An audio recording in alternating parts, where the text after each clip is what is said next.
Hello, everybody. So today I want to go over the payments stocks. So what I did is I put in my spreadsheet all of the payment stocks that keep coming back on Twitter and keep of being of interest. And I'm just going to compare the numbers. And there is one clear winner. If you follow the channel, you won't be surprised to find out who the winner is. And I'm glad I've owned the winner all along and been discussing the winner all along. But, you know, it's good to go through the numbers of all of the other players in the payment space and look at how well they do. And by the way, by the payment space, you know, I'm really talking about the business of taking a fee, you know, that take rate, that 2 to 3% that these businesses take off of transactions. And also the aspect of these payment stocks is obviously the disruption, right? I didn't put MasterCard or Visa in there because they're the disruptees, right? These stocks are the disruptor of the legacy payment system. And they're very profitable companies in general, except when they are growing and invested in their growth, and that's what we'll see right now. So the way, really quickly, if you're new to that spreadsheet, the way I do it is you can see all of these stocks are growing very fast at 38%. That's average growth. So all of these are somewhat hyper-growth companies, aside from maybe Square and PayPal, whose growth has stalled, and some of them have already reached optimal profitability, and that's the case of StoneCo. That's the case of PAGS. That's the case of ADYEN, for example, and to a lesser extent, DLO. And what's important in this spreadsheet is there's two columns. So the first column is here. If you know the channel, you know this column. It's enterprise value over gross profit over revenue growth. This is a metric that tells me how cheap is the stock. Is the stock really cheap? That's a modification of a PEG ratio of Peter Lynch, but applied to growth stocks. And the lower, the better. And I consider anything under 0.5 to be very good, to be undervalued. And you'll see there are some gems, some extremely undervalued stocks right here, not to point at it. And then I'm using the rule of 40. So I've slightly modified the rule of 40 for hypergrowth stocks because I use EBITDA margin. That's based on my belief that EBITDA margin, I believe, is much better than using, say, net income, net profit margin, net income margin. I think EBITDA is better.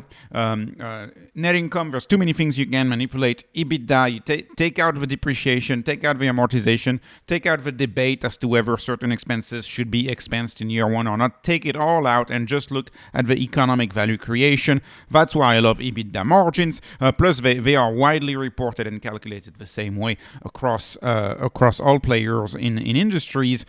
So what I do in the rule of 40 is I add the EBITDA margin. So how much economic money, how much. What's the economic take rate of the business? How much money are you making today, this year?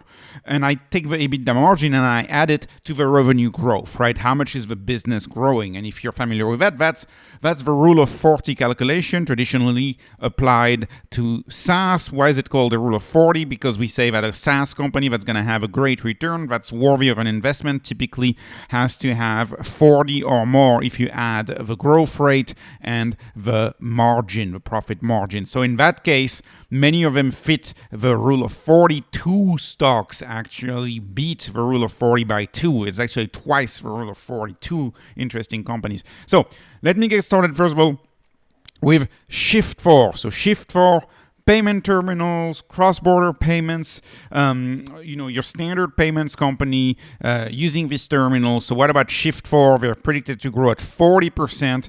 The gross margin is okay at 27%. The EBITDA margin is also just okay at 14%.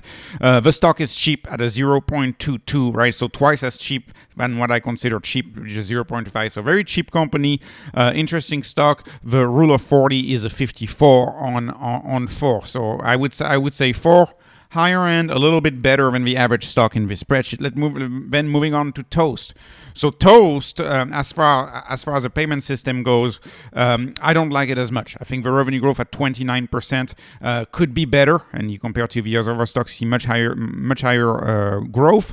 And the gross margin of TOST is the problem. And why is that? Because the TOST, the way they sell these payment terminals to restaurants, if you're not in the US, TOST is a payments terminal company for restaurants in the United States. The way they do it is they often have to pay the cost of these terminal up front and provide them to restaurateurs and food shops around the world, and that costs a lot of money. That hurts the gross margin, and it also hurts their EBITDA margin, which is negative. So in this case, they lose minus 6% of margin each year. So even the growth rate doesn't make up for that, and we get to a 23%. So in the top four actually lowest rule of 40. So I wouldn't be interested in TOST. Moving on to DLO. So if you've been following the channel for a while, you know that I used to be an investor of DLO, and I sold it. And the stock is at $16. I think I was right to sell it. This stock has been quote unquote dead money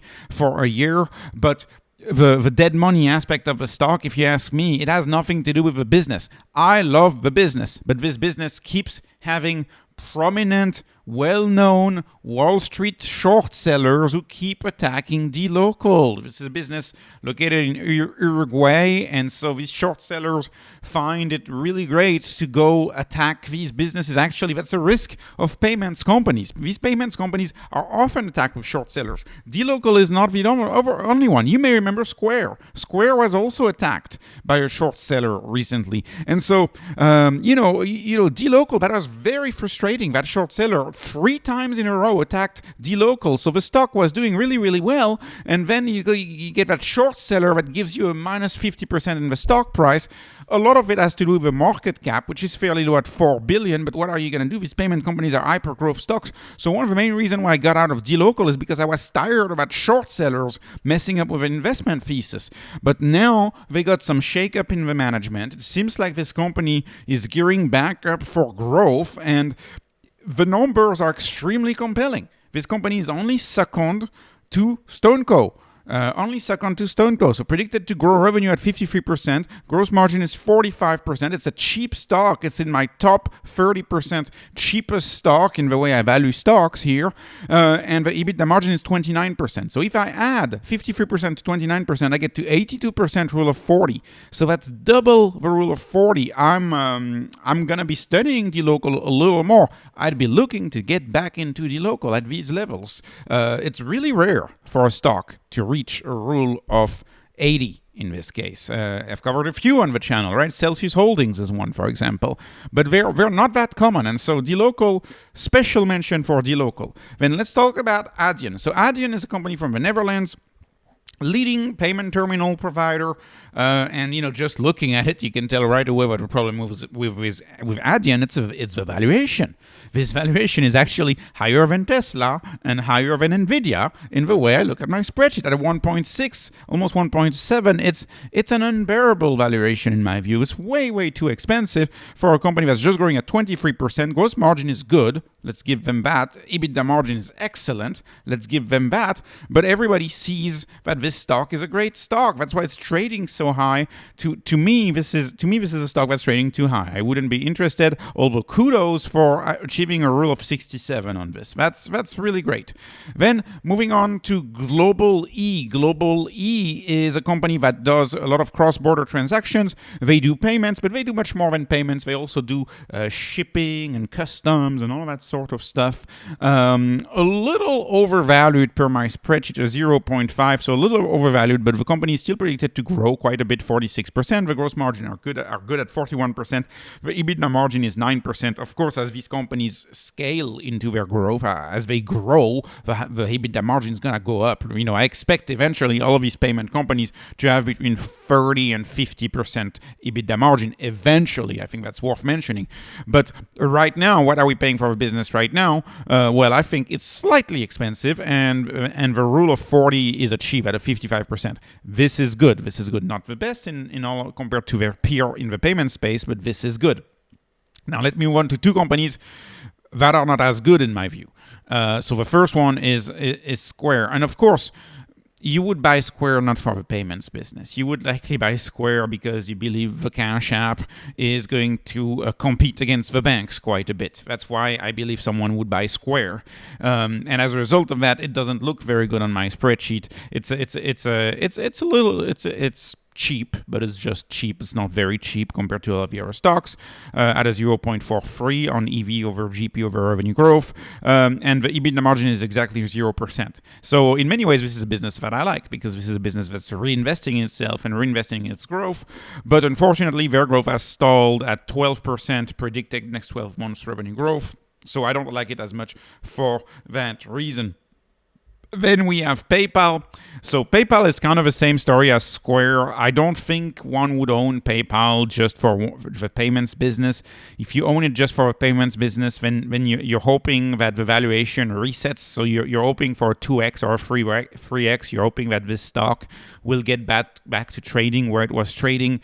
I actually happen to like Tesla, PayPal.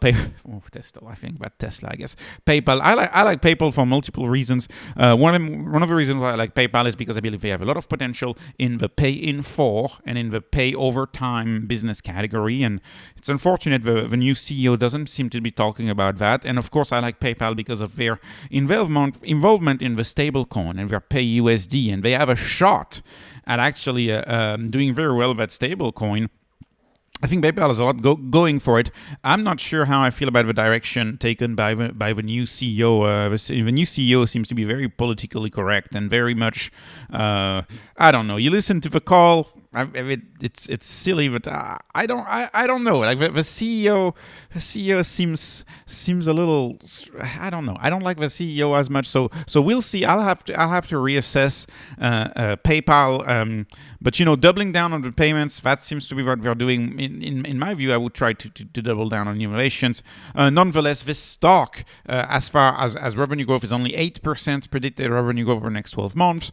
EBITDA margin is 18%, which is just okay for a business this mature. I mean, it's just okay for a business this mature. So it doesn't even achieve a rule of 40, and it's expensive because of that small growth. Now, if that stock were to triple or quadruple the growth, it would get cheap, right? It would be much cheaper on my spreadsheet.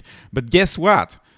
Even if this stock 8x or 7x their growth, it still wouldn't be as cheap as my favorite company in the payment space, the company that I've been following since the beginning of the channel, the clear winner. I've owned this stock for a long time, and that is STNE, the payment terminals in Brazil. STNE is extremely cheap. I cannot understand how cheap is this stock. It's the second cheapest stock in my spreadsheet, especially yesterday. It went down 4%. So now we are approaching HIMSS territory as far as being so cheap. So enterprise value over gross profit over revenue growth is a 0.07. So that's extremely cheap. The company is still predicted to go at 41%. Gross margin is 74%. If you're new to STNE, what does STNE do? They have payment terminals for small businesses in Brazil. Over 3 million small businesses in Brazil use their payment terminals, and that's the key business, is small business. Now, it's not micro business, right? Micro businesses in Brazil, the winner tends to be Mercado Libre for micro businesses. In the West, we're not used as much to micro businesses because we don't have anything such as someone in the comment section said selling a beach seller, someone who sells, I don't know, umbrella on a beach. This is not really the type of business we have in the US, so we're not familiar with these micro businesses. STNE does not compete in the micro business segment. It competes in the small business segment in Brazil. So fewer employees, bigger sales. That's what they focus on. They have these payment terminals. They have a side of a business that does accounting for them, which is links. The way I talk about STNE, it's kind of the Square of Brazil, not Square of a company, right? But Square of the payment terminals, the Square of Brazil, and it's got a little bit of QuickBooks sprinkled in it, and it's gonna have a little bit of lending. They're getting back into lending to these customers, and of course, with lending money, you can grow your revenue really fast. The EBITDA margin is excellent at 46%. This is a company that has a lot of cash on the balance sheet. The only criticism I have about this company is that they have so much cash on the balance sheet. I criticize them by saying they're into the cash piling business. I don't understand why they like to pile so much cash. Thankfully, they decided to do a little buyback last quarter, so that's good. So we'll see how it goes. But if you add up that revenue growth to the EBITDA margin, you get an 87%. Now that's rarefied air. 87%. That's pretty darn rarefied air, right? Like right there, I can count on one hand the businesses that get past 80, but 87, you're nearing a 90% rule of 40. So this is outstanding. It's my clear winner in this payment space, and I'm very happy to own it. And lastly, when I bring up STNE, right, one is always tempted to bring up PAGS Securo, because of course PAGS Securo is kind of in the same industry, kind of a competitor. The only thing I'll say about PAGS Securo is the older brother of STNE. It's not growing nearly as fast at 17%. The gross margin is not as good, if you ask me, not as good that gross margin.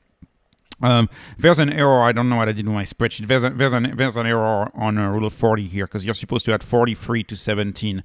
So actually the rule of 40 is really good too. What lacks for PAGS Securo is the revenue growth at 17%, and that is because they are the older company in Brazil in the payment space. STNE is the fresher, newer, younger company in the payment space, and so they are losing a little bit of share to STNE. Nonetheless, a very cheap company at a 0.15. So in conclusion, out of these 9 payment stocks, my absolute favorite is STNE, and I will be looking at DLO again. I think DLO is fascinating with that rule of 80 and being still a very, very, very, very cheap stock. Granted, not as cheap as, say, a PAGS Securo, but that growth rate at 53% is absolutely outstanding. And I'll put a special mention. I'll give a special mention to 4. Like if you had to buy like a straightforward traditional payment processor, 4 would be interesting to me at this valuation. So who wins? STNE wins, hands down, by far in my view. Then the second would be DLO, and then the third would be Shift4. And I hope you enjoyed the video.